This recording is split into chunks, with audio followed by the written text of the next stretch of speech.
Mi padre me llamó fracasado por abrir un restaurante solo, pero ahora que tiene éxito me exige que se lo regale a mi hermano el favorito como si fuera suyo. Mi papá siempre tuvo claro cuál de sus hijos era el orgullo y cuál el problema.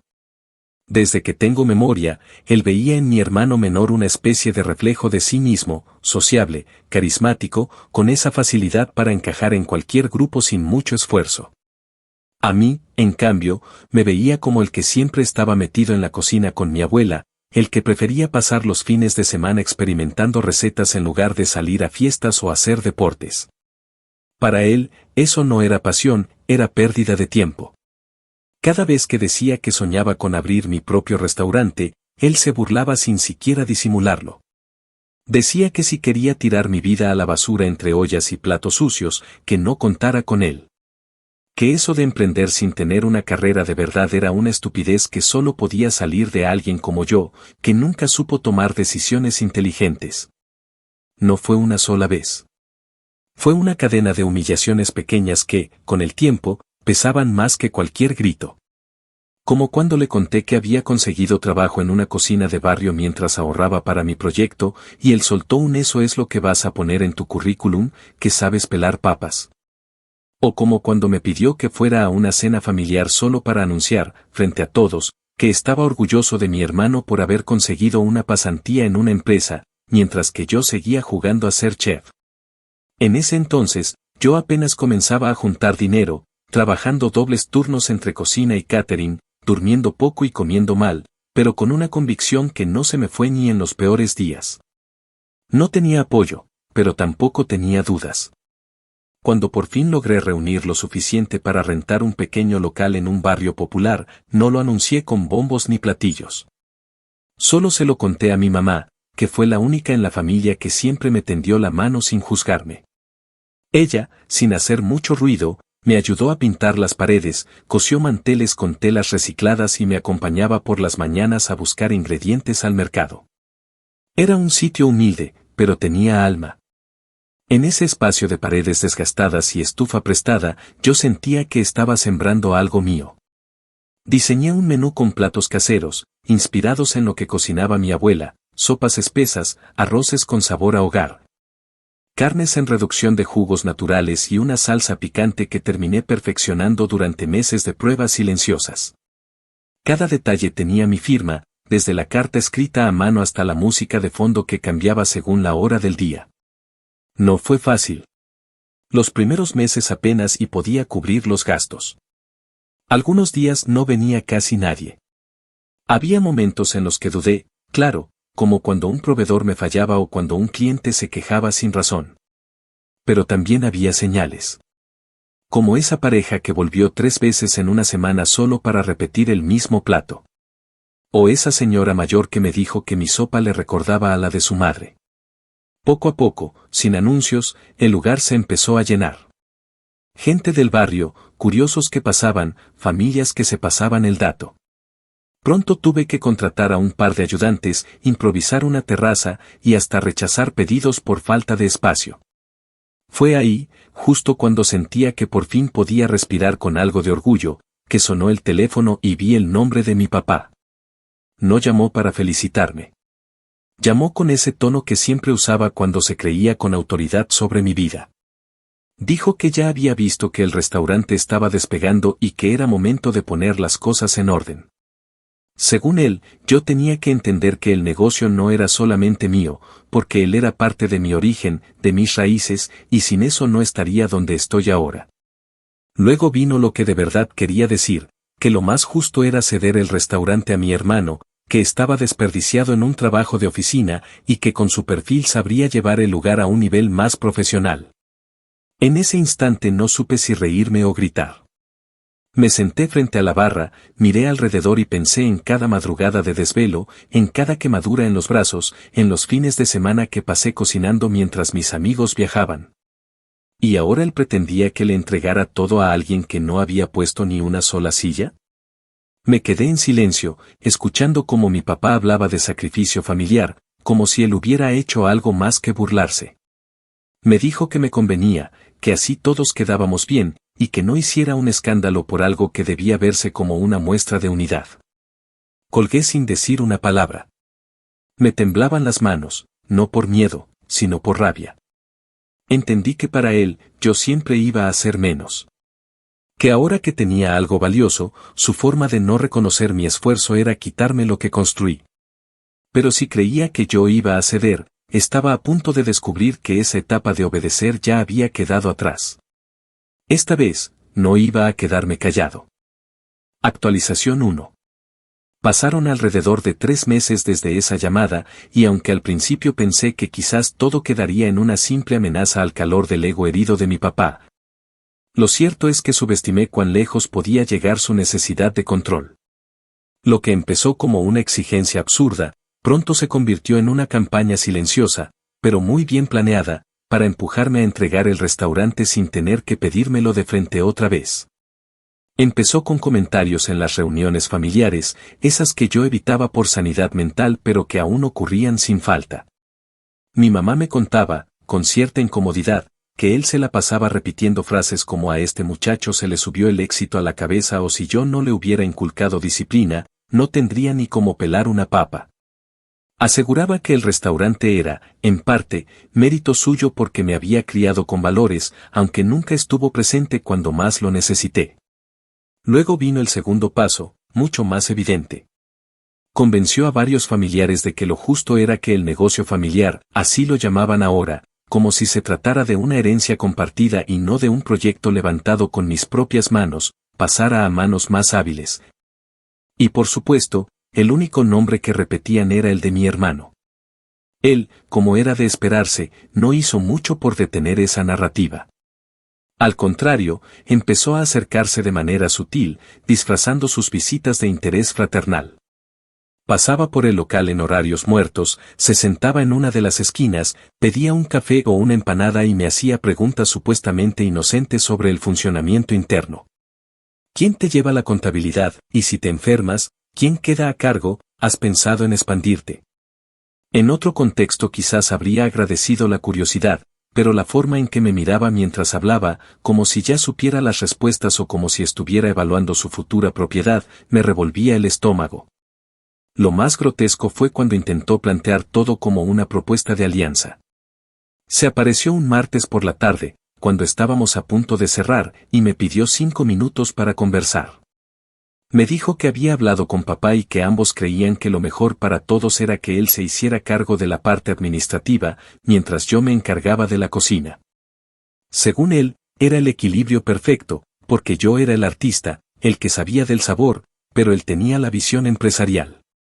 Yo te ayudo a crecer, tú te concentras en lo tuyo, y todos ganamos, dijo, como si la idea de que él se quedara con todo lo importante y yo con la estufa fuera un trato justo. Me contuve con toda la fuerza que tenía. No le grité, no lo insulté. Solo le dije que no necesitaba un socio, y mucho menos uno impuesto por alguien que nunca creyó en mí. Esa noche, al cerrar, me quedé solo, apagando luces y pasando trapos por las mesas. Caminé hasta la barra y me serví un café frío que había sobrado del turno. Me senté en la misma silla donde, 3 años atrás, había soñado con lo que hoy era realidad. Y fue ahí que me cayó el 20, ellos no iban a detenerse. Iban a seguir presionando, manipulando, mintiendo y posando de familia preocupada hasta que lograran hacerme ver como el villano por no ceder. Me conocían lo suficiente para saber que yo prefería el bajo perfil, que odiaba los conflictos, que por no romper la armonía a veces me tragaba cosas que me hacían daño. Y por eso, justo por eso, necesitaba cambiar la estrategia. Al día siguiente, sin decirle a nadie, pedí una cita con un abogado amigo de un cliente frecuente que me había ofrecido asesoría cuando apenas estaba arrancando. Le conté todo, cómo había montado el restaurante, el tipo de sociedad que tenía, los contratos con proveedores, los documentos que me daban el control absoluto de la operación. Me revisó todo y me felicitó por tenerlo tan en orden, pero me hizo una advertencia: esto no es solo legal. Esto es emocional. Y cuando la familia mete presión, los papeles se vuelven armas o escudos, según cómo los uses. Con su ayuda, empecé a blindarme aún más. Registré formalmente el nombre del restaurante como marca, reforcé cláusulas internas que protegían la propiedad intelectual del menú y establecí límites muy claros en los contratos laborales. También escribí, con su ayuda, una carta donde dejaba en claro que cualquier intento de cambiar la dirección, el concepto o el manejo del lugar sin mi consentimiento sería considerado una violación directa de mis derechos como fundador y único propietario. Era algo simbólico, sí, pero también contundente. La guardé en una carpeta física y otra digital. No tenía miedo, pero tampoco iba a ser ingenuo. Durante esas semanas me dediqué más que nunca al restaurante. Me pasaba todo el día en el local, no solo cocinando sino afinando los procesos, capacitando al personal y fortaleciendo relaciones con clientes y aliados. Sabía que ellos seguirían intentando, pero mientras yo tuviera la estructura clara y la cabeza firme, no había forma de que me movieran. Incluso hablé con algunos proveedores clave, a los que les pedí discreción en caso de que alguien más intentara negociar a mis espaldas. Todos me prometieron lealtad, no porque me tuvieran miedo ni porque yo les pagara mejor que otros, sino porque sabían que era un tipo justo, cumplido y comprometido. Lo más duro, sin embargo, fue enfrentar a mi mamá. No porque ella me reclamara algo, sino porque se le notaba el dolor. La vi un día sentada al fondo del restaurante, revolviendo una sopa que ya se había enfriado, y me dijo sin mirarme, «Tú no sabes lo que duele ver a los hijos pelear así». Le tomé la mano y le respondí que no estaba peleando, que solo me estaba defendiendo. No dijo nada más. Se levantó, me besó en la frente y se fue. A partir de ese momento, me prometí que no iba a permitir que me arrebataran lo que había levantado con tanto sacrificio. Si ellos querían guerra, yo no iba a darles espectáculo, pero sí les iba a mostrar que el tipo al que siempre llamaron fracasado era más fuerte de lo que jamás imaginaron. No con gritos. Con hechos. Con estructura. Con inteligencia. Y con un silencio que pesara más que cualquier palabra. Actualización 2. Habían pasado ya 9 meses desde aquella primera llamada en la que mi papá, con toda la arrogancia del mundo, exigía que entregara mi restaurante como si fuera un juguete que él podía repartir entre sus hijos según le viniera en gana. 9 meses de tensión, silencios cargados en las reuniones familiares, visitas espontáneas de mi hermano y comentarios malintencionados que viajaban por boca de primos, tías y conocidos que ni siquiera se habían dignado a pasar por el local una sola vez desde su apertura. 9 meses en los que, lejos de doblarme ante la presión, había seguido adelante con el mismo empeño con el que comencé, pero ahora con la firmeza de alguien que ya no tenía miedo de marcar límites. Durante ese tiempo, el restaurante no solo creció, explotó. Empezamos a aparecer en reseñas gastronómicas independientes, en cuentas de Instagram con miles de seguidores, y en blogs de comida que destacaban tanto la calidad de los platos como el ambiente íntimo y familiar del lugar. No hubo publicidad pagada ni campaña de marketing. Fue pura recomendación de boca en boca, algo que siempre valoré más que cualquier estrategia fría. Con ese crecimiento vino la oportunidad de abrir una segunda sucursal, y aunque al principio dudé, porque no quería perder el control ni sacrificar calidad por cantidad, supe que era el momento. Teníamos lista de espera todas las noches. Había clientes que llegaban desde otros barrios solo para probar esa carne en salsa oscura que se deshace sola o la limonada de panela con hierbabuena que no sabía igual en ningún otro lado. Era ahora o nunca. Elegí un local en una zona en expansión, más amplio, con terraza y cocina abierta. Todo fue pagado con mis ahorros, sin préstamos, sin favores, sin familia. Lo hice al ritmo que ya me conocía, lento, cuidadoso y sin dejar de trabajar ni un solo día en la sede original. Cuando abrimos, organizamos una pequeña inauguración sin lujos, con música en vivo, platos gratis para los primeros en llegar y una exhibición de fotos con la evolución del restaurante desde sus primeros días. Me acompañaron amigos, vecinos, empleados y algunos antiguos clientes que se habían vuelto casi parte del inventario. De mi familia, solo fue mi mamá. Llegó con un pastel casero, me abrazó largo y me dijo en voz bajita, «No te imaginas cuánto me enorgullece que hayas llegado hasta aquí sin deberle nada a nadie». Pero la felicidad, como siempre en esta historia, no tardó en traer su contraparte. A las pocas semanas de la apertura, mi hermano apareció de nuevo. Esta vez no con su tono disfrazado de curiosidad, sino con una mezcla de amabilidad impostada y confianza que parecía ensayada. Se presentó en la nueva sucursal con un café de cadena en la mano, como si eso ya lo hiciera parte del concepto, y me pidió hablar en privado. Me llevó a una de las mesas del fondo y sin rodeos me dijo que, ahora sí, estaba listo para formar parte del negocio.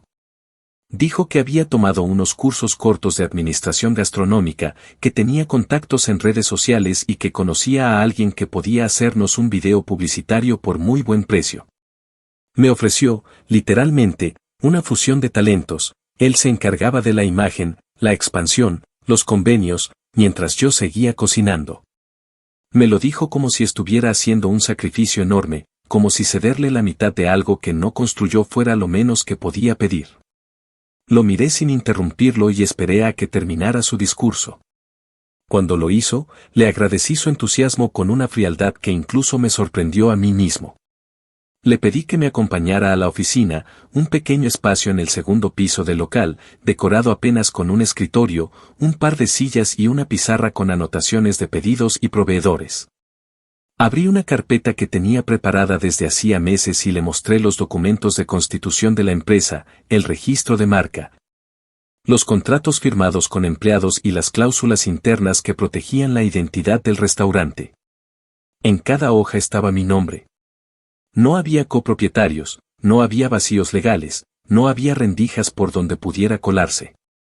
Él los revisó uno a uno con una mueca tensa, sin hacer comentarios, como si esperara encontrar un error que nunca llegó. Al final, solo dijo, entiendo. No hay mucho que pueda hacer, ¿verdad? La pregunta no era inocente. No era una resignación sincera, sino una declaración camuflada. Sabía que, al no poder atacarme legalmente ni entrar por la puerta grande, iban a intentar hacerlo por otras vías. Y tenía razón. Pocas semanas después, mi papá comenzó a visitar el restaurante original con frecuencia, ya no como cliente, sino como espectador silencioso. Se sentaba en una de las mesas del fondo, observaba sin pedir nada, miraba a los meseros, evaluaba todo como quien inspecciona un terreno que quiere reclamar. No hablaba conmigo, no saludaba a nadie, simplemente se sentaba y observaba. A veces sacaba una libreta y escribía. Otras veces grababa con el celular.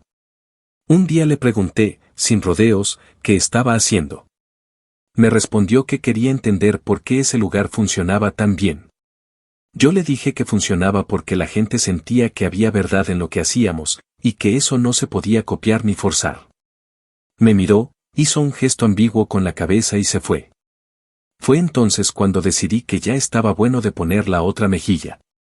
Aprovechando que la nueva sucursal estaba dando frutos y que los números nos permitían pensar en acciones más grandes, organicé un evento interno para todo el personal, amigos cercanos, aliados y un par de clientes fieles. En medio del brindis, tomé el micrófono y conté brevemente la historia del restaurante, cómo empezó, con quién, qué significaba para mí. Y al final, mostré en una pantalla las imágenes de los contratos, las firmas, los registros, los archivos escaneados con fechas y sellos. No lo hice para presumir. Lo hice porque sabía que en algún momento alguien iba a tratar de decir que yo me robé algo que no era mío, o que aproveché una estructura familiar para beneficiarme. Quería dejar en claro, frente a testigos, que ese restaurante era mío, no por papeles, sino por todo lo que había puesto en él desde el día 1. Mi papá y mi hermano estaban en esa sala.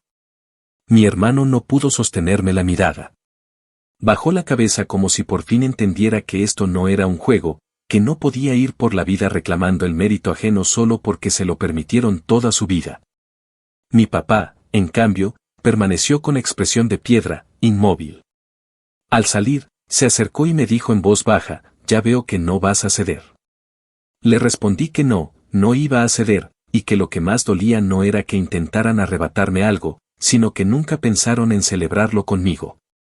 Porque en el fondo, no les dolía estar fuera del proyecto. Les dolía que yo hubiera logrado todo sin ellos. A partir de esa noche, supe que la guerra silenciosa había terminado.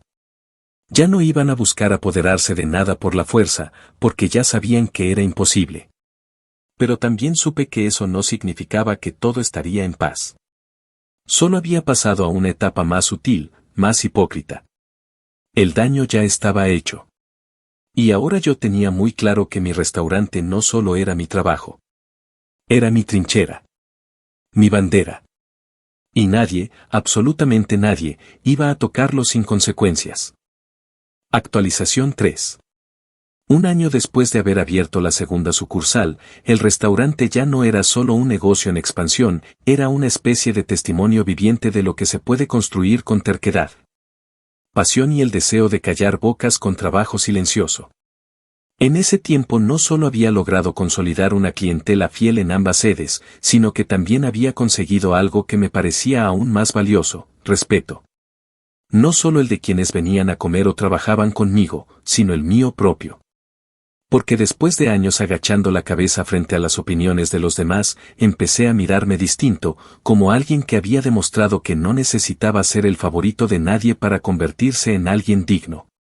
Lo curioso fue que, en ese proceso de consolidar lo que había construido, empecé a cambiar yo también. Y no por el éxito, sino por la claridad. Antes, todo lo que hacía estaba atravesado por la rabia contenida, por esa necesidad desesperada de probar que mi papá estaba equivocado, que mi hermano no era mejor que yo también valía. Aunque me lo hubiera negado toda la vida. Pero al ver cómo las cosas fluían, al escuchar a mis empleados hablar con orgullo del lugar, al leer mensajes de gente que decía que nuestras comidas les habían devuelto recuerdos de infancia o ayudado en días duros, entendí que ya no se trataba de ellos. Que el restaurante ya no era una respuesta a nadie, sino una declaración de lo que era capaz de crear cuando dejaba de buscar validación y simplemente hacía lo que sabía hacer. Fue con esa mentalidad que surgió la idea de un nuevo proyecto. Ya no solo quería que el restaurante creciera. Quería que sirviera para algo más que alimentar cuerpos. Quería que también alimentara sueños. Entonces, empecé a gestar, en silencio, un programa de becas para jóvenes con interés en la cocina pero sin recursos para estudiar. Hablé con algunos aliados, diseñé una estrategia sencilla y funcional, y al cabo de unos meses, tenía lista una iniciativa que me ilusionaba más que cualquier apertura de local. Un fondo que se financiaría con un porcentaje fijo de las ganancias mensuales de ambas sucursales y que cubriría estudios técnicos, cursos de cocina y materiales para jóvenes de bajos recursos del barrio. No quise hacerlo público de inmediato. Quería que el anuncio fuera simbólico, que significara algo. Por eso decidí revelarlo en el aniversario del primer restaurante. La celebración fue modesta, pero muy emotiva. Cerramos por un día completo, decoramos el local con fotos de nuestros inicios, videos del primer año, mensajes escritos a mano por clientes y empleados. Invitamos a gente que había estado desde el principio, desde el repartidor que un día me prestó su carrito de carga cuando aún no teníamos proveedores, hasta la señora de la esquina que siempre me dejaba fruta fresca a precio de barrio.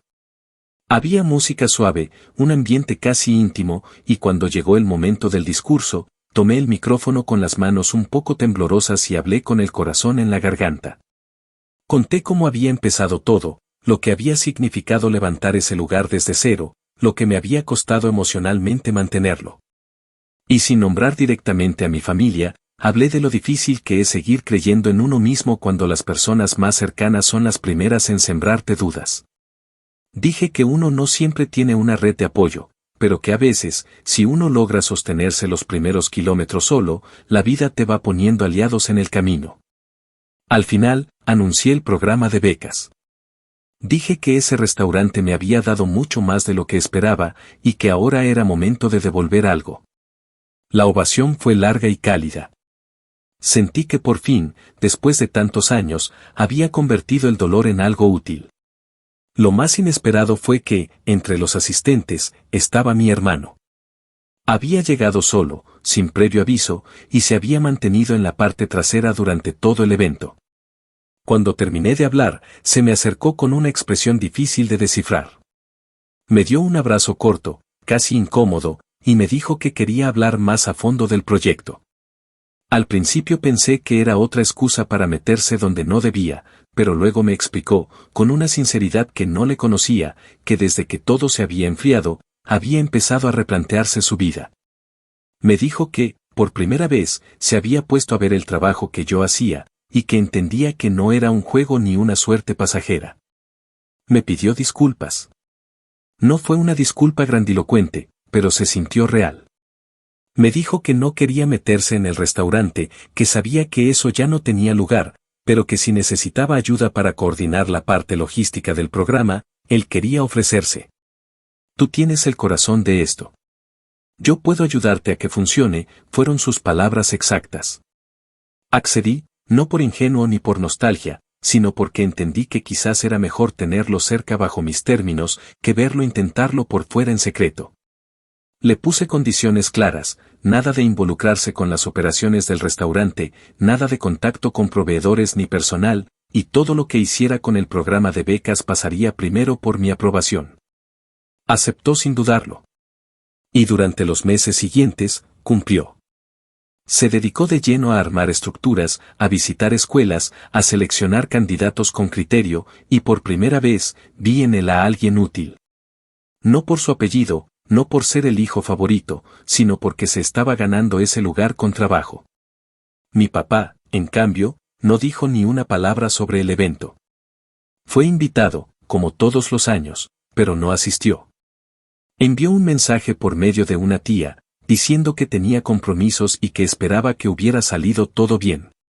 Yo no esperaba menos. Pero una semana después, apareció por el restaurante.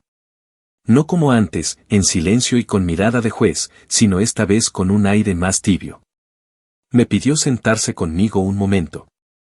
Dijo que había visto en redes sociales el anuncio del proyecto y que, aunque no lo iba a admitir en voz alta, sentía algo parecido al orgullo.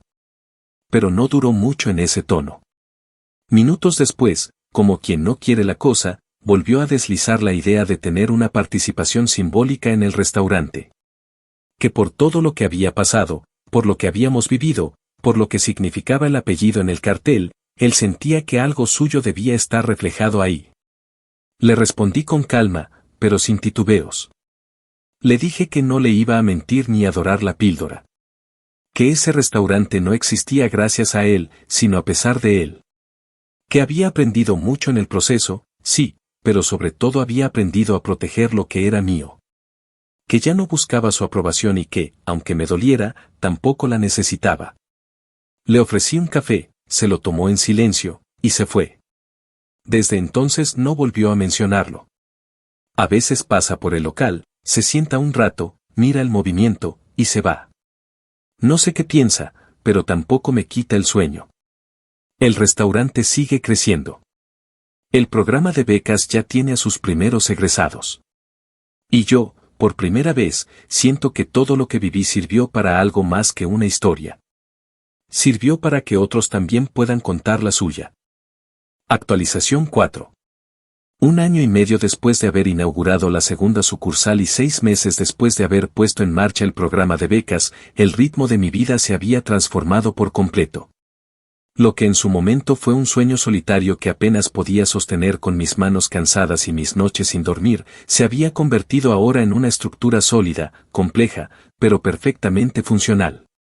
Teníamos 2 restaurantes andando con estabilidad, un equipo de más de 20 personas trabajando entre ambas sedes, relaciones consolidadas con proveedores y aliados comunitarios. Y un proyecto educativo que no solo estaba generando impacto real en la vida de jóvenes talentos, sino que me había devuelto la fe en la posibilidad de usar los negocios para algo más que sobrevivir. Me sentía orgulloso, sí, pero más que nada, en paz. Por primera vez, me despertaba por las mañanas sin la ansiedad constante de tener que probarle algo a alguien. Ya no era el hijo soñador ni el hermano incapaz, era simplemente yo, viviendo de lo que construí con mis propias reglas. Ese periodo de estabilidad me permitió planear lo que por mucho tiempo fue solo una idea suelta, abrir una tercera sede, esta vez en una zona estratégica de la ciudad. Dentro de un mercado gastronómico de reciente apertura. Era un espacio moderno, pensado para emprendedores del sector de alimentos, compuestos de distintos estilos y una clientela diversa, joven y con buen poder adquisitivo. Lo interesante del concepto era que cada restaurante compartía zonas comunes, lo que hacía que el flujo de gente fuera constante y variado. No era el tipo de lugar donde yo me habría imaginado años atrás, cuando mi menú apenas consistía en 3 platos y una bebida, pero ahora tenía la madurez, los recursos y el equipo para intentarlo sin poner en riesgo lo ya ganado. El proceso fue largo. Tuve que ajustar algunas recetas, rediseñar la carta, adaptar los tiempos de servicio y entrenar a un nuevo grupo de empleados para un modelo más dinámico. Pero cada paso que di lo hice con absoluta conciencia de lo que significaba.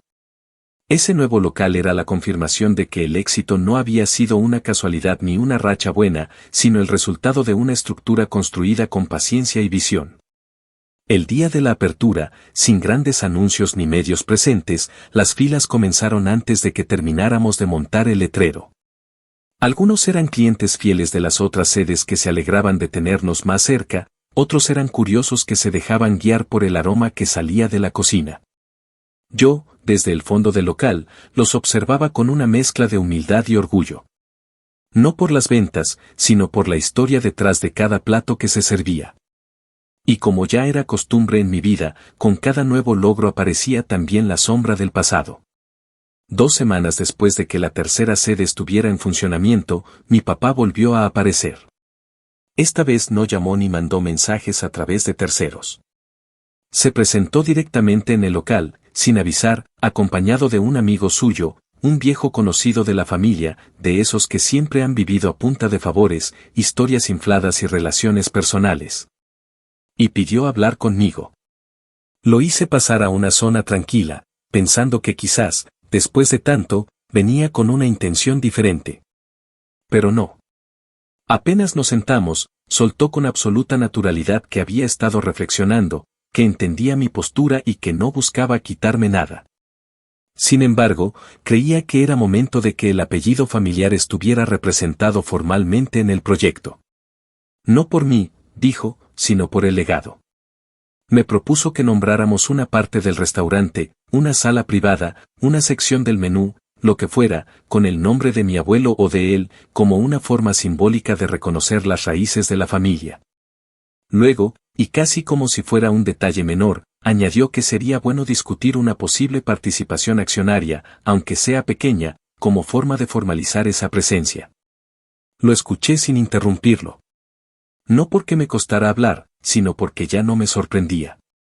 Mi papá era incapaz de reconocer mi trabajo sin buscar colgarse de él. Siempre encontraba una manera de poner el apellido por encima de la individualidad, como si todo lo que hacíamos los hijos tuviera que ser una extensión de su historia, incluso cuando él no había hecho más que obstaculizarnos. Pero esa vez no respondí con ira ni con sarcasmo. Le hablé con la misma tranquilidad con la que hablaba con mis clientes habituales. Le dije que el restaurante no era una empresa familiar, sino un emprendimiento personal que se volvió colectivo gracias al trabajo y al compromiso de personas que creyeron en mí cuando nadie más lo hizo. Que el apellido ya estaba representado cada vez que alguien me llamaba por mi nombre, porque yo no lo ocultaba ni renegaba de él. Pero que no iba a convertir mi restaurante en una especie de altar para limpiar la conciencia de otros. Le conté, sin reservas, que parte de las ganancias estaban siendo destinadas a un fondo privado para garantizar la atención médica de mi mamá, quien a pesar de todo siempre estuvo a mi lado. Que otra parte se usaba para sostener el programa de becas y que lo que quedaba era reinvertido en el crecimiento del proyecto y en asegurar el bienestar de todos los empleados. Le dije que no había espacio para egos, homenajes vacíos ni figuras decorativas. Y que si él quería participar en algo, podía hacerlo como cualquier otra persona, comiendo, compartiendo, respetando. No le gustó. Me miró con decepción, como si yo fuera el ingrato que no sabía honrar a su padre. Pero esta vez no hubo manipulación emocional que funcionara. Lo dejé ir sin promesas, sin concesiones, sin explicaciones adicionales. En paralelo, mi hermano había seguido vinculado al programa de becas y para mi sorpresa, su compromiso había sido constante y honesto.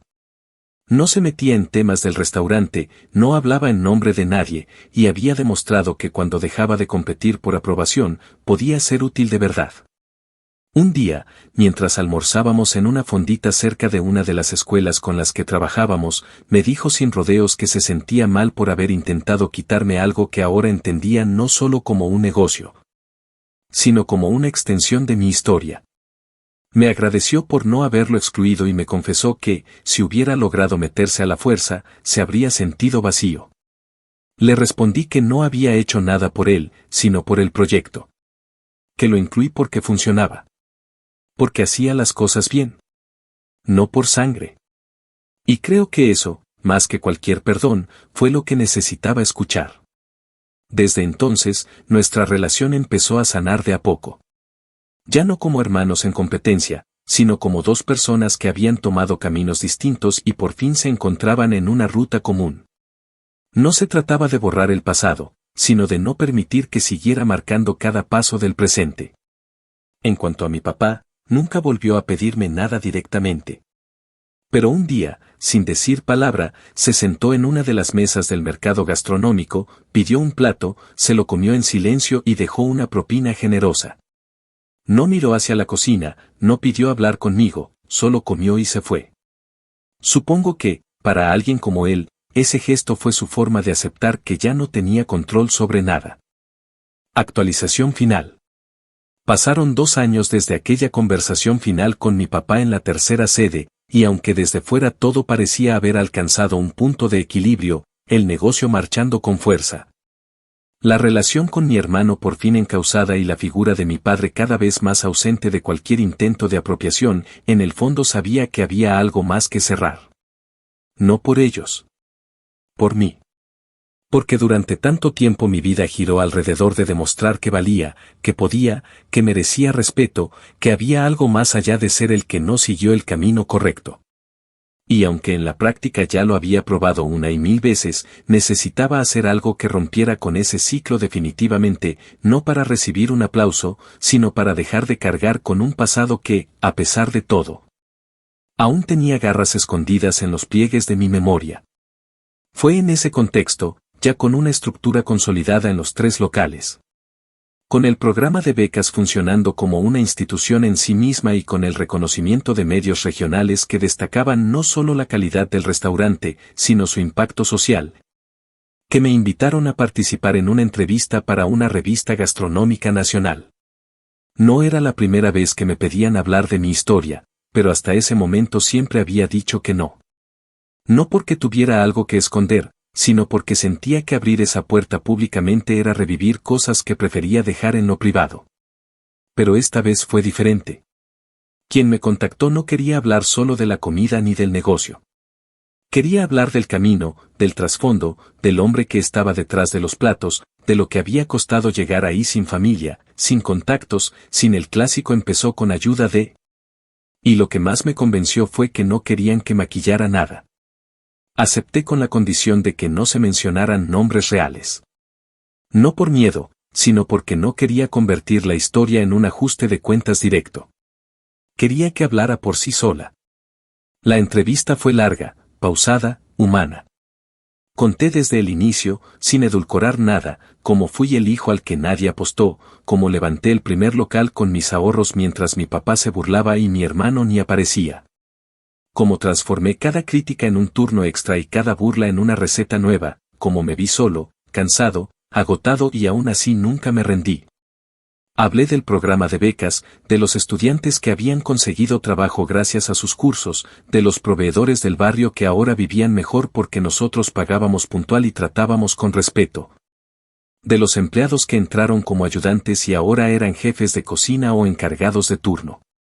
Y al final, dije una frase que no había planeado pero que salió sola, mi restaurante no nació para vengarse de nadie, pero con cada plato que sirvo, demuestro que los fracasados, cuando se levantan solos, lo hacen para nunca volver a agacharse.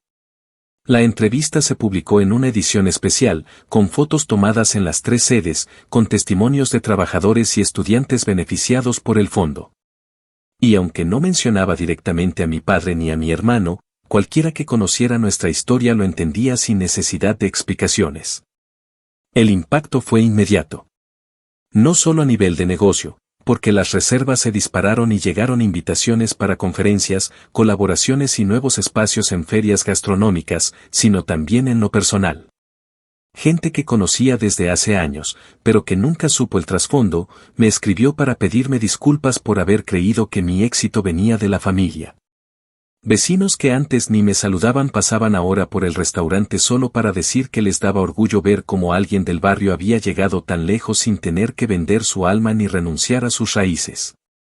Lo más inesperado, sin embargo, fue la reacción de mi papá. No me llamó. No me escribió. No me mandó a nadie. Solo apareció un martes en la tarde en la sede original, cuando el local estaba a media capacidad, y se sentó solo en la mesa del rincón, la misma desde donde solía observar en silencio. Lo vi desde la cocina, dudé si salir o no, pero decidí quedarme donde estaba. Pidió lo de siempre, ese guiso de carne que jamás reconoció que le gustaba, y cuando terminó, pidió la cuenta. Dejó el doble del valor como propina y al irse, entregó en caja un sobre cerrado. No decía remitente, solo tenía mi nombre. Lo abrí más tarde, en casa. Dentro había una carta escrita a mano. No era larga.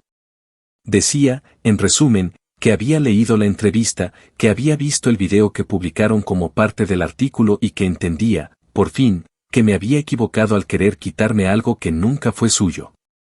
No sé si puedo recuperar el respeto de un hijo que hice sentir menos toda su vida, pero si algún día me permites comer contigo no como padre, sino como un cliente más, sabré que hiciste algo que yo no supe hacer nunca. Perdonar sin pedir nada a cambio. No lloré. No me rompí. Solo sentí, por primera vez, que esa parte de mi historia había terminado. No porque él hubiera cambiado ni porque las heridas se hubieran borrado, sino porque ya no tenía poder sobre mí. Me senté con el sobre entre las manos, lo guardé en una caja junto con el primer recibo de venta del restaurante, el contrato del primer alquiler y la copia del primer menú. No como un símbolo de reconciliación, sino como una línea trazada entre el antes y el después.